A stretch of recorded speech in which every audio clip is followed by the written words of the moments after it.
Hi friends, Vanakkam.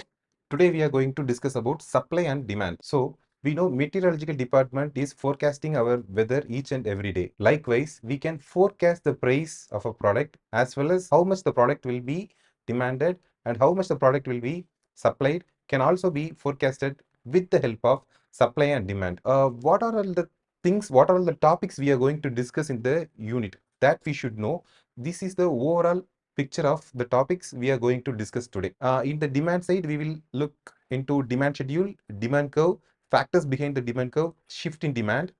In supply side, we will see the similar things: supply schedule, supply curve, factors behind the supply curve, and shift in supply.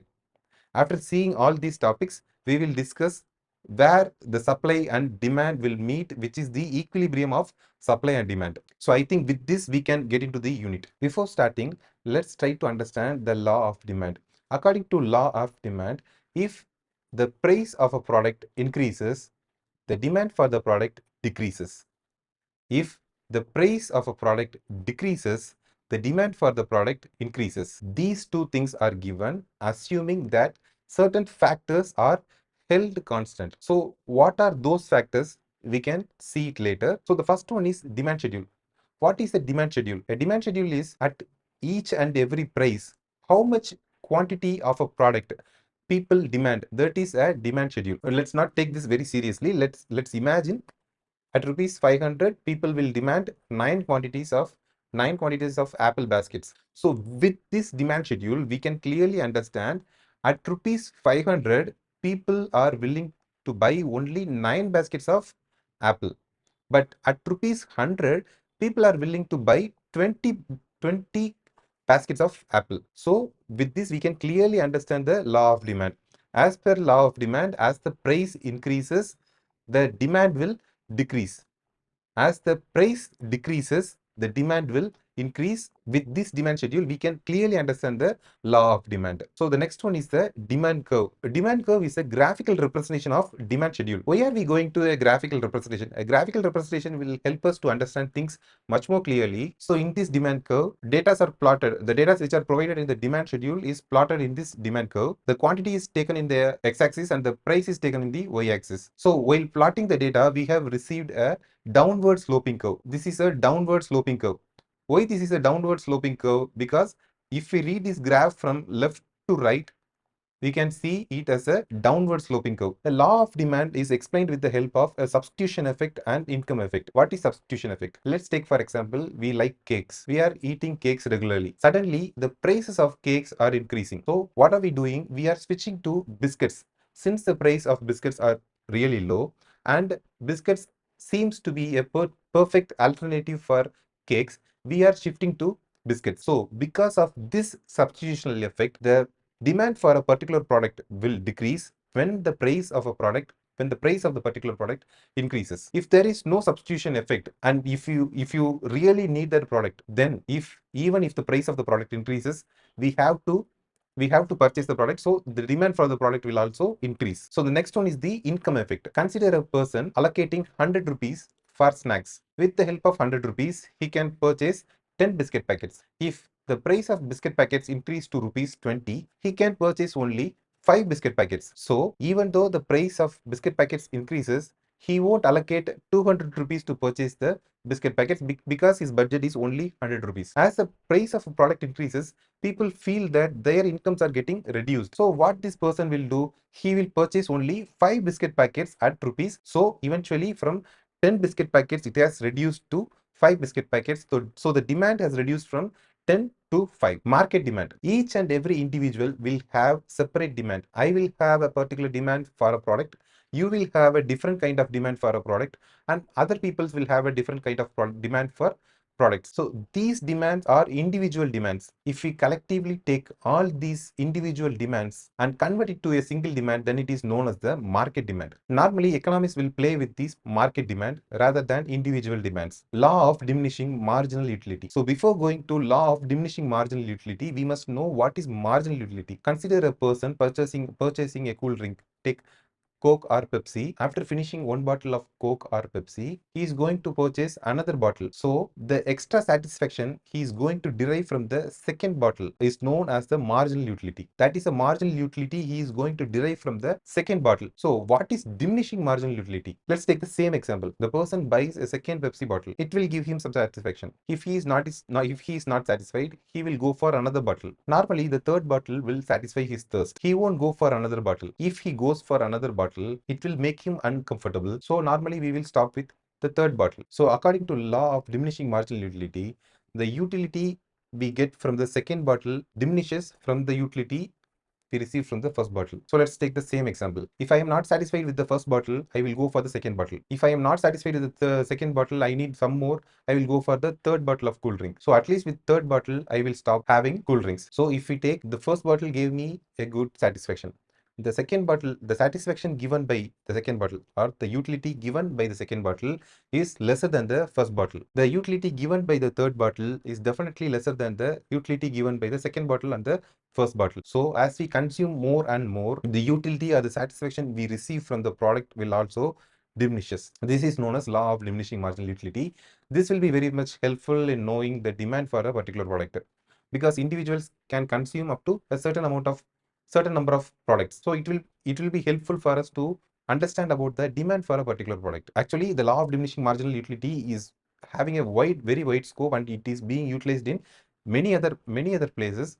But since we are discussing about supply and demand, I have related diminishing marginal utility only with the demand and supply. Next one is the forces behind the demand curve. While talking about the law of demand, we have seen the effect of price on demand, keeping certain factors as constant. So now we are going to discuss about those factors. These factors can affect the demand of a particular product even when there is no change in the price. When the average income of people increases, people tend to buy more products even when the price of the products is not changed. So normally when the average income of people increases, they tend to buy more luxury goods. So with the increase in average income, the demand will also increase even though there is no change in the price of the product. Next one is the size of the market. When the population of a town increases, definitely the demand for products in the town will also increase.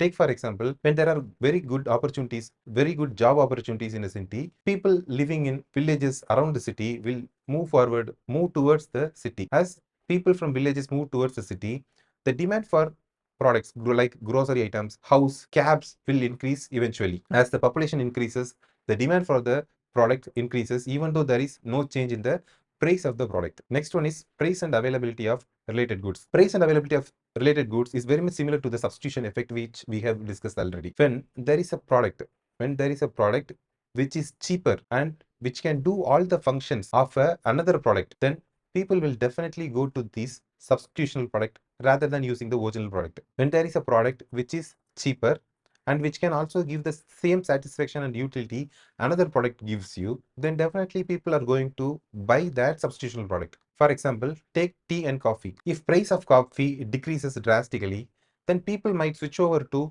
coffee since the price of coffee is very low. Even though there is no change in the price of tea, people might convert to coffee. The next one is taste or preferences. Every individual have different tastes and preferences. Based on the cultural background, people at a particular place will have vegetarian food.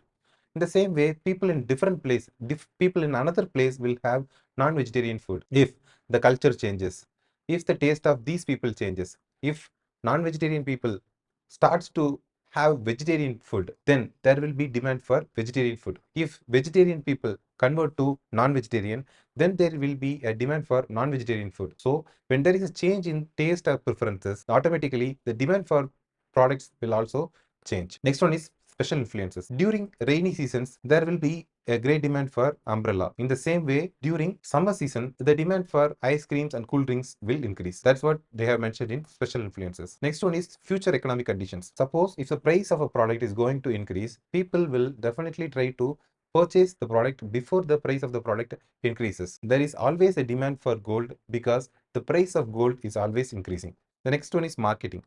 As we market a product, the demand for the product will increase. The credit availability. During olden days, to purchase a product, if we have to take loan, then it will take around 2 or 3 weeks to get the loan approved and to purchase the product.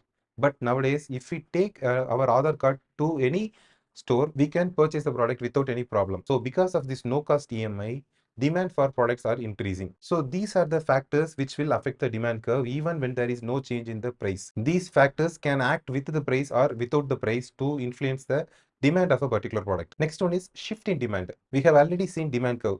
The demand curve in real time won't be sitting in a same place all the time. In real time, the demand curve will be shifting from one place to another. Consider the demand for the apples are increasing. Why it is increasing? We know maybe because of the average income, or maybe because of the increase in population, or because of a change in taste or preferences. Let's consider any one of them. Demand for apples have increased drastically. So a new demand schedule will be has been created. So at 500 rupees, 12 apple baskets are demanded. At 400 rupees, 13 apple baskets are demanded. At 300 rupees, 15 apple baskets are demanded. So with this data, we have created this graph. So as we see, the demand curve has taken a right shift. This right shift indicates that the demand for the product has increased. If it is a left shift, then it means that the demand for the product has decreased. So this is the shift in the demand curve. Next one is exceptions to the law of demand. We have already seen the law of demand. In law of demand, we have seen as the price increases, the demand will decrease. But there are certain goods for them. So for certain goods, as the price increases, the demand will also increases. Those kinds of products, those kinds of goods are what we are going to discuss right now. The first one is the Veblen goods. The Veblen goods are those goods which wealthy and rich people will try to purchase to showcase that they could purchase these kinds of products, and also to make sure there is a difference between them and others. Those kinds of goods are known as the Veblen goods. Example of Veblen goods are luxury cars, costly jewelry items. As per Veblen, certain people will think that as the price of a product increases, the quality of the product also increases. So for them, as the price of product increases, the demand for the product will also increases. The example will be luxury cars. Next one is the Giffen goods. Giffen goods are not like Veblen goods. Giffen goods are inferior goods. But the problem with Giffen good is there won't be any substitution product for Giffen goods. If there is a substitution product for Giffen good, then people will definitely purchase the substitutable product. But since there is no substitutable product, people will buy that product even if the price of the product increases. If price of rice or wheat increases, people will try to purchase more rice and more wheat, even when the price of rice or wheat increases, by cutting the expenses of buying luxury items. During Irish famine, Irish people purchased more potatoes even though the price of potatoes increased, by cutting the purchases of luxury items. Necessary goods and services is also like Giffen goods, which are really essential, like medical goods. Even though the price of medical goods are increasing, the demand for those goods won't get reduced. The next one is change in income. When income of the people are increasing drastically, they will purchase any product even though the price of the product are increasing. So these four things are exceptional to the law of demand. So till now we have seen about demand. Next thing is supply. Next one is supply. Let's discuss about law of supply. As per law of supply, as the price of product increases, manufacturers are willing to manufacture and supply more goods. And as the price of products decreases, manufacturers won't manufacture or supply those products. Here also certain factors are being held constant. Those things we can see later. Okay. Supply schedule. In demand schedule, we know at each and every price point how much quantity of that product people demand. That is demand schedule. Same way in supply schedule, at each and every price point, how much quantity of that product suppliers or manufacturers are going to supply, are willing to supply. That is supply schedule. For example, at rupees 500, suppliers are willing to provide 18 quantities of apple baskets. At rupees 100, they are not willing to supply any apples. So we can see law of supply holds good here. As the price increases, suppliers are supplying more goods. As the price decreases, suppliers won't supply any good. Next one is the supply curve. As we have already seen, it is a graphical representation of the supply schedule. We have plotted the data of supply schedule here, and what we have got here is an upward sloping curve. Okay, upward sloping curve. The forces behind the market supply. In supply, the production cost acts as a very important one. As the production cost increases, the suppliers will supply less. So what are the things which are influencing that production cost? The first one is the input. Input means the raw materials which are being used to produce a product. As the cost as the price of the raw materials increase, the production cost will also increase. The next one is labor, the wages given to the laborers. If the wages provided for laborers increase, then the production cost will also increase. Next one is new technologies. As newer technologies emerge, as new technologies comes to market, products can be produced with less amount of raw materials and in less time. Take for example, it takes around 2 days to manufacture a car in previous days, in olden days, but now number of cars are being manufactured in single day because of new technologies. Next one is the government policy.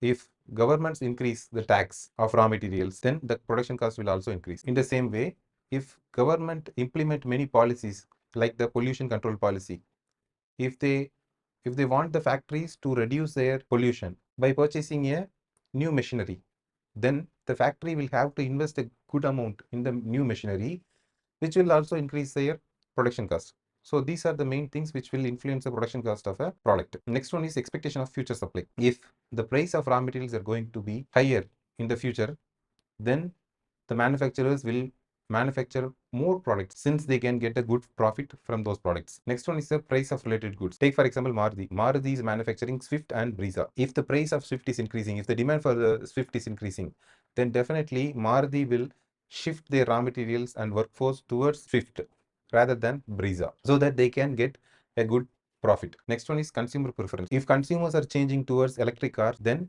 suppliers will also start to manufacture more electric cars to meet the demand. So as the consumer preference change, suppliers will also change their supply accordingly. Next one is shift in the supply curve. Let's take for example, the government is providing a good subsidy for producing more apples. So the production cost of apples will get drastically decreased. Because of this, the suppliers are willing to provide more quantities of apples at each and every price point. So because of that, the supply curve has made a right shift.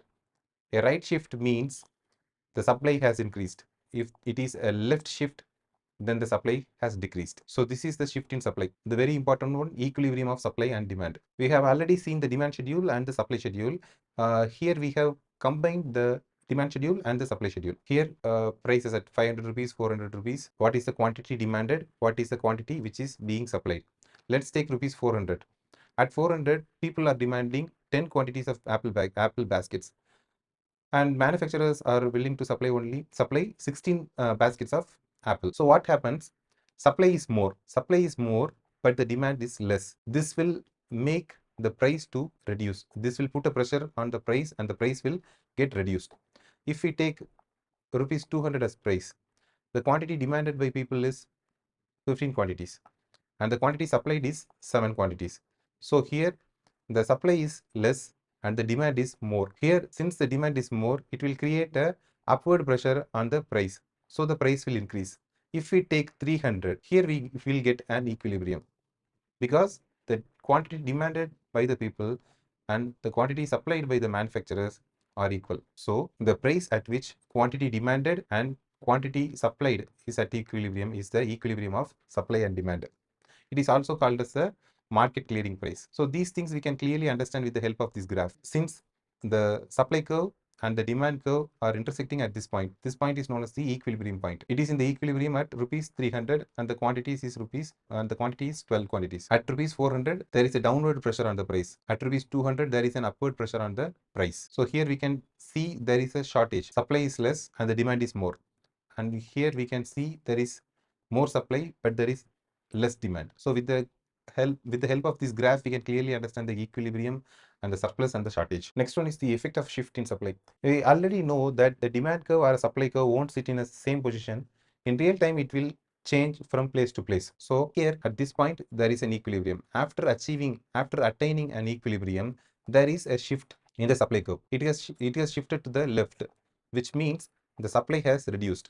What will happen when the supply has reduced after attaining an equilibrium? Let's see. So a new equilibrium will be created with the shift in supply. A new equilibrium will be created at this point. Previously, this is the equilibrium point. Now, this one is the equilibrium point. So with this as the equilibrium, we can clearly see the price has increased. The price has increased from 30 rupees to around 39 rupees. And the quantity provided has decreased from 12 to 10. So we can clearly see when the supply curve shifts to the left, when the supply is less, the price will increase and the quantity will decrease. Suppose if the supply curve shifts to the right, if it is shifting to the right, then there is more supply. The supply will increase, but the price will decrease. Next one is effect of shift in demand. Suppose there is a shift in demand after equilibrium. Here, the demand curve has made a right shift. What will happen? Previously, here is the equilibrium point, but now the equilibrium has changed here. The price of the product has increased from 30 to 35, and the quantities demanded has also increased from 12 to 14. If the demand curve has made a left shift here, what could have happened? If the demand has reduced and the demand curve has shifted to the left, what would have happened? Then the equilibrium point will be here, which means the quantity would have reduced and the price would have also reduced. Quantity and the price would have reduced. Since the demand curve has made a right shift, the quantity has increased, also the price has increased. The last one is interpreting changes in the price and quantity. We are going to purchase bread from a departmental store. The price of bread packet has increased. Now we would like to know what has increased the price of the bread packet, whether it is the demand, whether the demand for bread packet has increased, or it is due to the supply, whether the supply has decreased. Whether a price increase or decrease is due to demand or supply is what I have given here. First, let's take price increase. Price increase as well as quantity also increase means the reason is demand. Second, price increase and the quantity decreases means the reason is supply. Next part, price decrease. If price decrease and the quantity also decrease, then the reason will be demand. If price decrease and the quantity increases, then the reason will be supply. So in this unit, with the help of supply curve, supply schedule, factors behind demand curve or factors behind the supply curve, and the equilibrium of supply and demand, we can forecast the price of a particular product and the demand and supply for a particular product. Thank you.